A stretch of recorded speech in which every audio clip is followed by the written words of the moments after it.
Selamat siang adik-adik. Hari ini kita akan belajar mengenai sistem indera. Ya.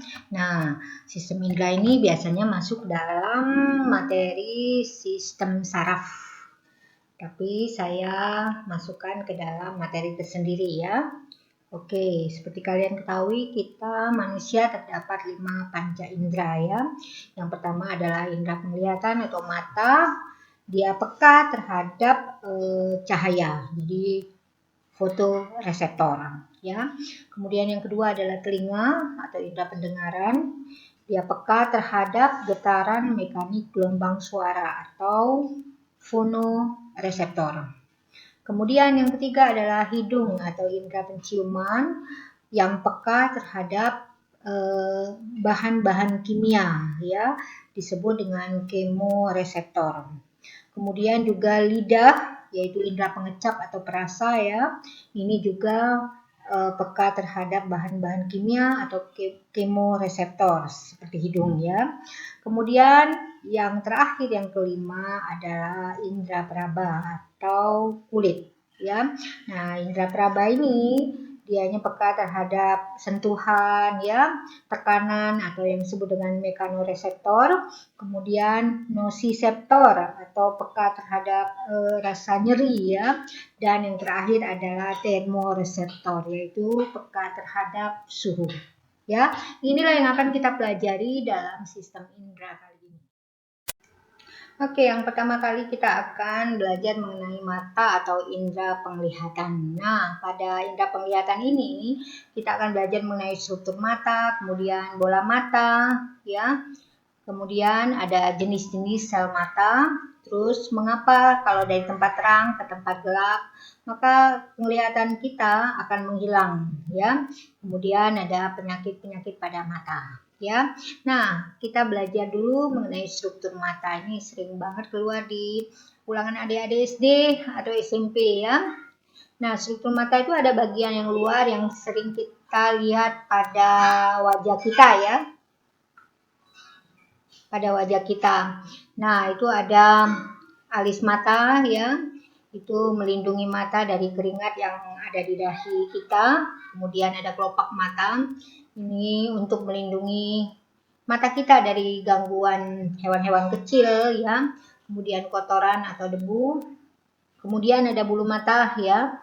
Bulu mata ini berguna untuk menyaring intensitas cahaya sebelum masuk ke mata. Kemudian juga hampir sama fungsinya dengan kelopak mata, yaitu melindungi mata kita dari debu dan hewan-hewan kecil. Nah, juga di bulu mata ini terdapat kelenjar yang menghasilkan lemak ya, untuk mencegah supaya kelopak mata kita tidak lengket. Kemudian ada kelenjar air mata atau disebut dengan kelenjar lakrimalis ya. Nah, kelenjar lakrimalis ini terdapat di sudut bagian atas mata kita. Ya, dia menghasilkan air mata. Nah, air mata ini melumasi mata kita supaya mata kita tidak kering ya. Nah, kalau kita berkedip itu kurang lebih 12 kali dalam per menit ya. Itu sekalian air mata akan melumasi mata kita ya. Kemudian dia juga membersihkan permukaan bola mata kita. Dia juga mengantar oksigen dan zat gizi ke mata kita. Kemudian juga mengandung antibodi ya. Kemudian mengurangi stres. Ini kalau kita nangis, kemudian setelah selesai nangis kita merasa lebih lega ya. Kenapa? Karena dia mengeluarkan hormon stres, yaitu atau hormon kortisol ya. Kemudian yang ketiga adalah otot mata. Otot mata ini untuk melekatkan dan menjaga letak bola mata kita pada tengkorak wajah ya. Kemudian juga menggerakkan bola mata ke kanan, ke kiri, ke atas, ke bawah dan sebagainya ya. Jadi dia menggerakkan bola mata dan kelopak mata. Nah, yang keempat adalah bola mata. Nah, nanti itu saya akan jelaskan di slide selanjutnya. Sekarang kita masuk ke bagian yang namanya bola mata. Bagian inilah yang membuat kita bisa melihat ya. Oke, nah bola mata itu berbentuk seperti kelereng, cuma agak lebih besar sedikit saja ya. Diameternya kurang lebih sekitar 2,5 cm ya. Kemudian beratnya kurang lebih sekitar 28 gram. Oke, jadi sangat ringan ya. Nah, bola mata ini terdiri dari 3 lapis ya. Jadi ada lapisan paling luar namanya sklera, kemudian lapisan tengah yang namanya koroid atau selaput pembuluh darah, kemudian bagian paling dalam itu adalah retina atau selaput jala ya. Oke. Nah, kita masuk dulu ke lapisan sklera. Di bagian depan lapisan sklera itu terdapat struktur yang transparan ya. Itu yang disebut dengan kornea. Ini adalah bagian pertama yang dimasukin oleh cahaya ya. Jadi dia transparan. Kalau kalian pengen melihatnya itu adalah kalian lihat mata teman kalian yang bagian yang berwarna gelap ya, itu bagian depannya itu adalah bagian transparan, itu adalah kornea ya. Nah, kornea ini dilindungi oleh sel laput yang namanya konjungtiva ya. Oke, jadi ingat ini adalah bagian yang transparan yang pertama dimasuki oleh cahaya.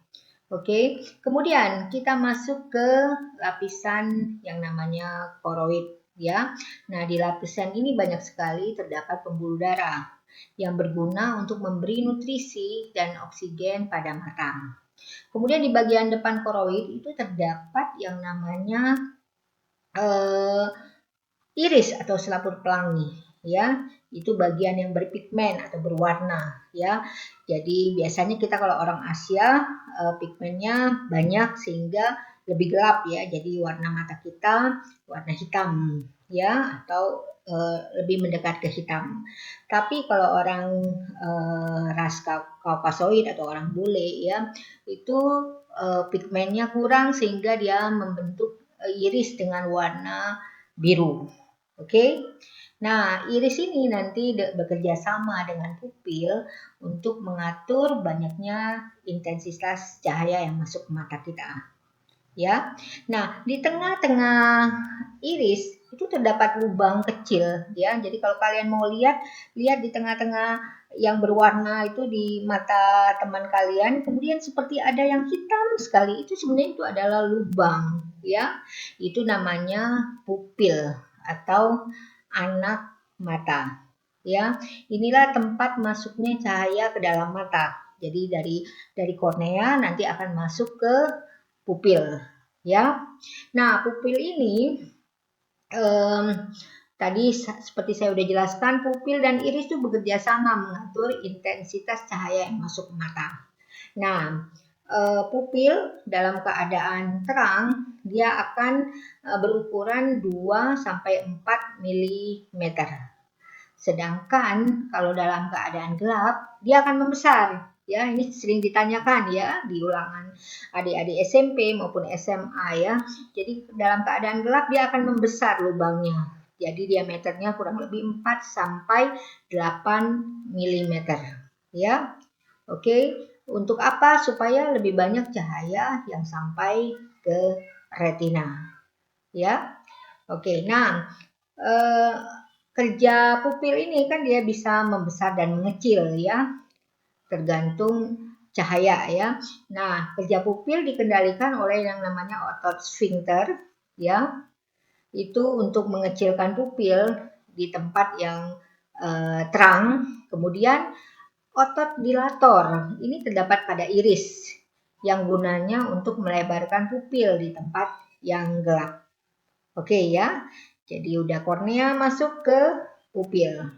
Nah, kemudian sebelum kita masuk ke lensa, ini lensa ya, ini lensa mata. Sebelum kita masuk ke lensa, di depan lensa ini ada cairan mata ya, itu namanya aqueous humor. Ya, jadi ingat di depan lensa itu ada cairan namanya aqueous humor, itu menjaga bentuk bola mata dan memberi nutrisi bagi kornea dan lensa mata. Ya, kita masuk ke lensa. Setelah aqueous humor ada lensa mata. Nah, ini juga sering ditanyain untuk adik SD juga nih, ya. Pertanyaannya biasanya bagian mata yang mempunyai daya akomodasi. Itu pastilah lensa mata. Apa sih daya akomodasi? Kemampuan lensa mata untuk mencembung dan memipih, ya. Gunanya untuk memfokuskan cahaya supaya tepat jatuh pada retina. Oke, itulah yang namanya lensa mata, ya. Nah, kemudian di belakang lensa mata ini, di bagian yang luas ini ya, itu terdapat yang namanya cairan lagi, ya. Cairannya yang namanya vitreous humor, ya. Gunanya untuk menyokong struktur lensa mata dan bola mata secara keseluruhan, ya. Jadi ada cairan mata ini, cairannya kental dan transparan, jadi kurang lebih seperti jelly, ya. Oke. Nah, nanti cahaya akan masuk melalui cairan vitreous humor ini, terus nanti dia akan menuju ke retina, ya.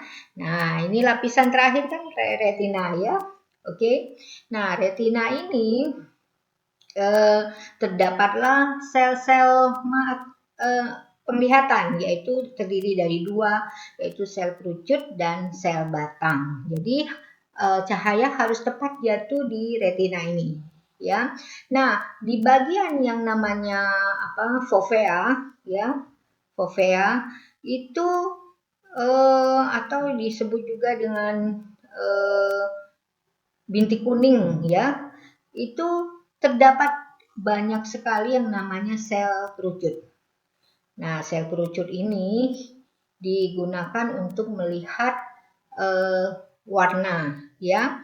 Jadi warna pada kita sendiri mata kita mampu melihat 10 juta warna, ya, karena adanya sel kerucut yang terdapat pada fovea tadi, ya.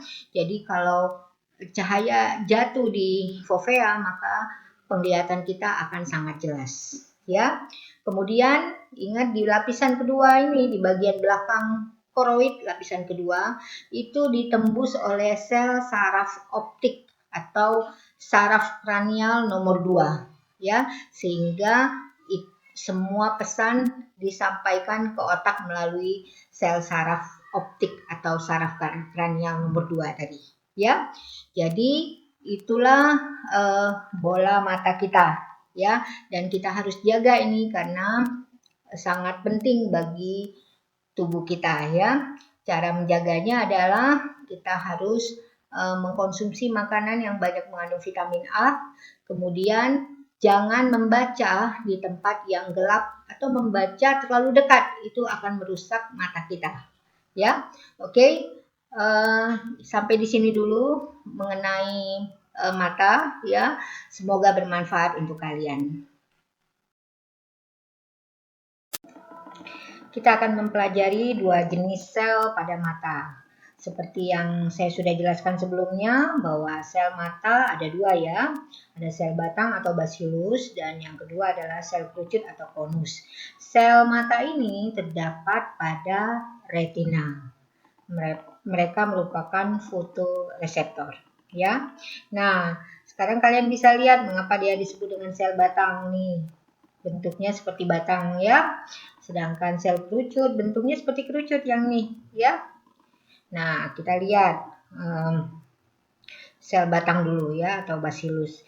Sel batang ini sangat peka terhadap cahaya, ya. Jadi dia peka terhadap cahaya dengan intensitas rendah sekalipun, ya. Jadi dia sangat sensitif terhadap cahaya.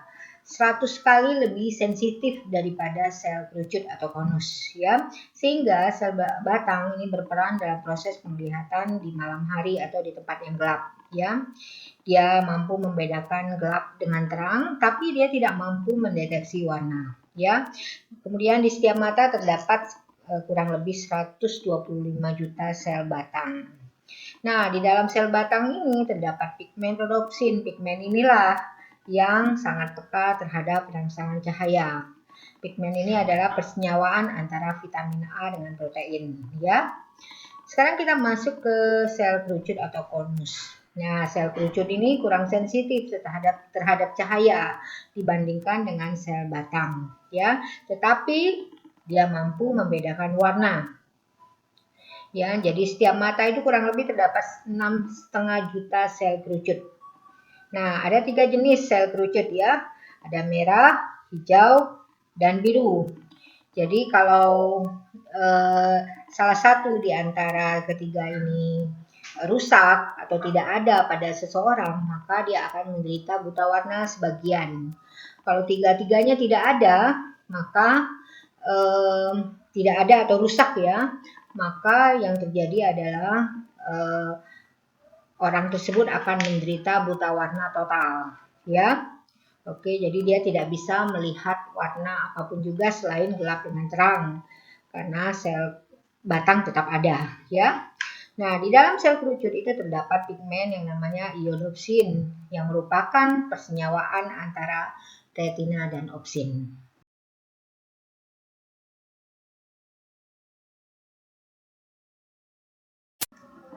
Nah, ini masih berhubungan dengan sel batang yang ada di mata kita ya. Ini mungkin kalian udah pernah mengalami kejadian seperti ini ya, yaitu kalau kita berada dari tempat yang terang terus kita menuju ke tempat yang gelap, maka penglihatan kita akan seperti menghilang ya, akan seperti gelap sekali gitu ya.